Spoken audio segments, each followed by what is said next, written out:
Hello everyone, this is Jeff and I am bringing you an arcade video. Surprise, surprise, right? Well, this is a cool one. I wanted to start off with just showing you a couple things before I get into the main event. The main event being a, I don't know if special is the right word, but a different mini cocktail. It's got a different board in it and it is up for sale at the moment. So I'm going to show you that in a minute. But what I wanted to show you was a couple additions to my my arcade here. So I'll just show you real quick. I got my Neo Geo Gold, which I will do another more in-depth video on. I can't believe that I haven't yet. I guess I just kind of forgot that I hadn't done one. So, but I'm going to show you that. That'll probably be next. Got my Joust. With the multi-Williams in it. I got a Galaga. I got my first cocktail with 16-1. Got a Centipede here that I restored and put an Arcade SD in it. You know I love those. And I've got an Asteroids Deluxe dedicated right here. And I've got some, posters and some pictures. These are metal. That's a cool metal one there. A couple marquees up there. One thing that I didn't go over was this really cool light that I got from a guy who was going to start making them, and I was first on the list, but it turned out to be a real pain in the butt for him. But I was lucky enough to get two of them. This is my Q*bert. It's very lightweight. It's only about 1 inch thick, and of course it lights up. So let me hold on one second. Let me turn this other light off. You get to see the family room here. And then that's the entrance to the little arcade area. This is what it should look anyway, right? So now you get to see my Q*bert marquee light up. And the newest one that finally came that I'm really excited about, that I asked for, is the Star Trek. And that's the Sega Star Trek Strategic Operations Simulator marquee, which happens to be right there as well. So this one will end up going on the cabinet that's still in my shed. That's going to be a Star Trek themed one. But this will remain. I got a little switch here I put up. Ta-da! Is that cool or what? That really lights up nicely. I mean, it's a nice printout from Joe off my my arcade forum there on Facebook, and David, who did the light, which is awesome. And look, it's even got the 1983 Sega Enterprises. But love the Star Trek. You could look at that, and the Q*bert as well. And of course, I had to have the original Q*bert marquee. With the swearing before they really knew it was called Q*bert. But anyway, sorry, that's just an intro. I just wanted to show you that, and we'll go in here and go ahead and just continue into the main event. This is complete. It's finished. It's got a few different parts in it, but I thought I would go over it with you so that you will know if you're buying this or wanting to buy this, all the little details that are in here. That way you'll be happy, and you'll also be able to refer back to this to hear a few I don't know, tidbits of where things are. So this is a mini cocktail like normal. It's got the regular power supply that I put in there. And it also has an amp, but this is a different amp. It's one that I had that basically I wasn't really able to use. I was going to start getting these, but I didn't realize it when I bought it that it has, if you can see that in there, this right here. You'll see it on the other side better. It's got the 3.5 millimeter plug. Right, which this board, which I'll get into in a second, requires for sound. The other boards, I don't use this, so I kind of had this sitting here, so I ended up using it, which worked out good, and I'll show you that on the other side. But I ended up using it, mounting it up against here in the slot that normally is for the SD card, and there's a volume knob on the outside that I'll show you here when I turn this around. So that will be to come. And then it goes over here to these two Whopping speakers, not the normal speakers that I use, because the board that's in here, this is a 412-in-1 board. This is a Blue Elf board. They normally come looking like this, right? So the Game Elf, this is 138-in-1. This is a horizontal one. They come with all these things on the sides. I guess I could just show you here, but I'll show you on the board itself. Because I took it out of here. It didn't need to be in here. It's easier to mount, and it's easier to get to everything. So this has got 412 games on it. I will be honest, I don't know. If you were to ask my opinion, there's at least half of those are kind of just filler junk games that nobody's ever heard of and never actually went to an arcade, that they just had the programming for and threw it out there. But you know, there's a lot of great games on here. I mean, there's all that's on the 16-1, a few that are on the arcade SD. You know, there's I'll go through some of the games that I know of.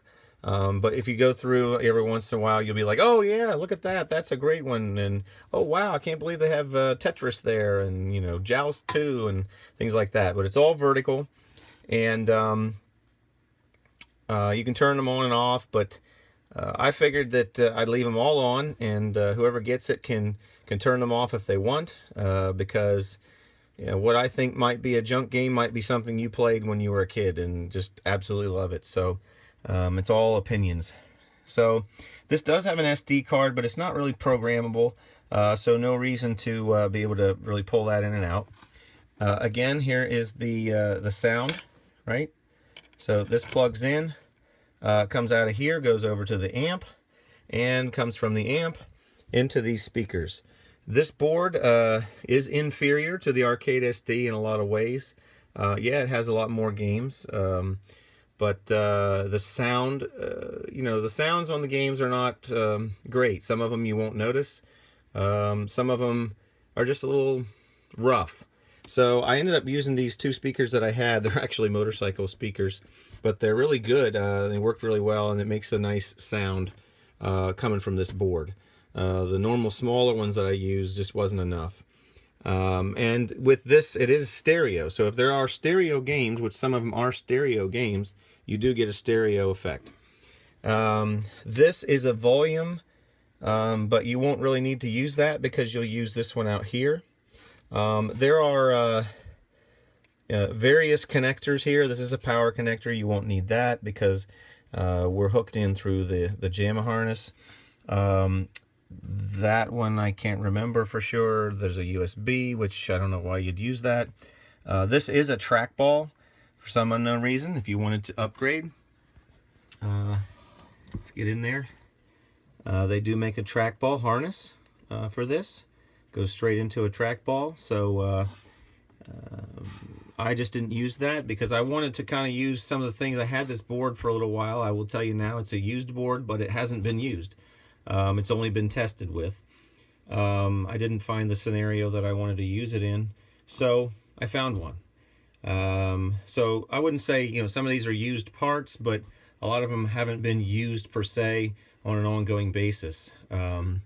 So the board is not brand new, but it works quite well. There's a couple dip switches here. One is for VGA, CGA mode, and one is to flip the screen. That button right there is important. This is a test button. At boot up, it will tell you press S1 to go into setup. That is the S1 button, which you have to pull off this panel to get to it to get into setup. I researched and asked some folks out there, and there is no wire that comes off the JAMA harness that will act as a test switch. So there is kind of a hole right there. I will go ahead and include something there. I'll include the normal test switches that I usually hook into my cabinets. I'm trying to pull one out here so I can show you. I'll put this in here, but it won't be hooked up because it won't work for this board. But if you ever want to upgrade the cabinet to an Arcade SD or some other sort of board, if you want, then you'll have this in place. Let's see, that's test. Of course, this is the VGA cable, and then it goes into this monitor. Now, the monitors that I have, that I've been using on the other ones, the frequency on it just didn't work. I couldn't get it to work right.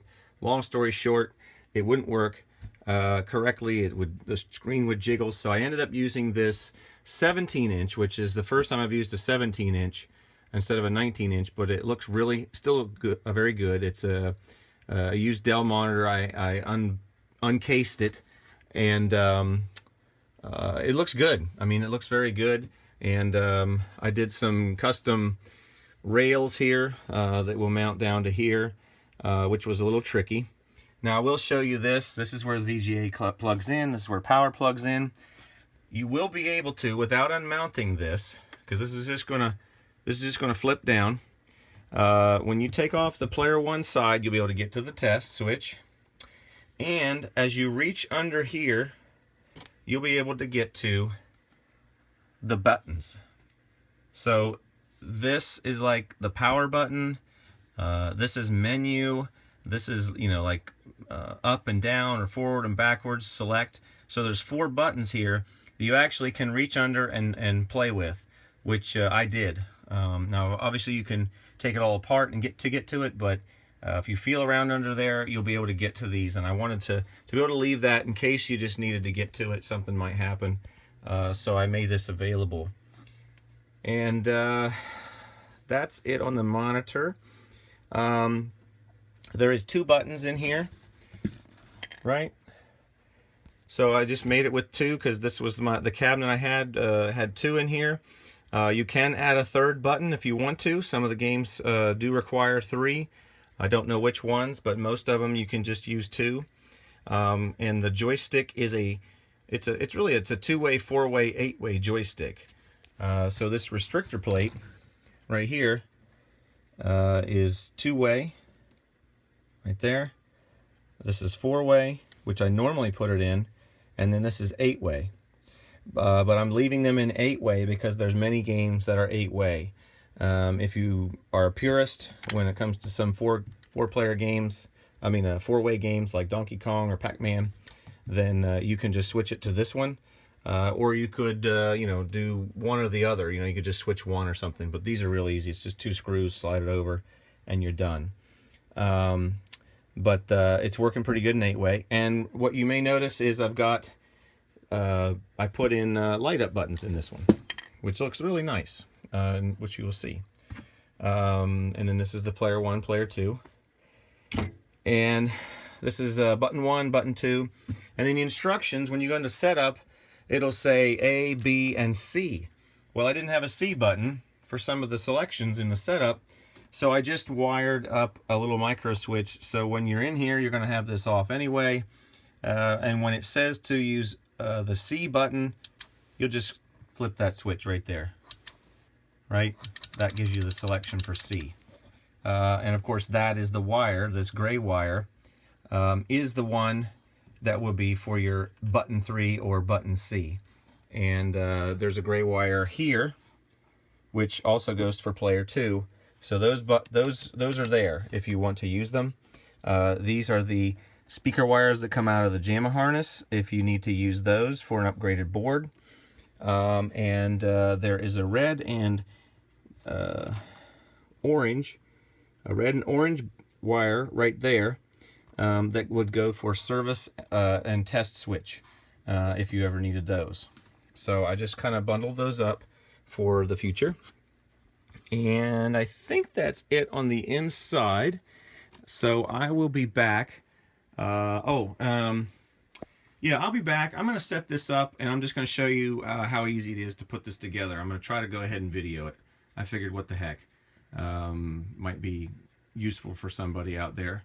Most of the putting it back together is going to be for anybody that has one of these new upgraded mini cocktails that you've got from me or in the future with the glass and everything. So I'll be back.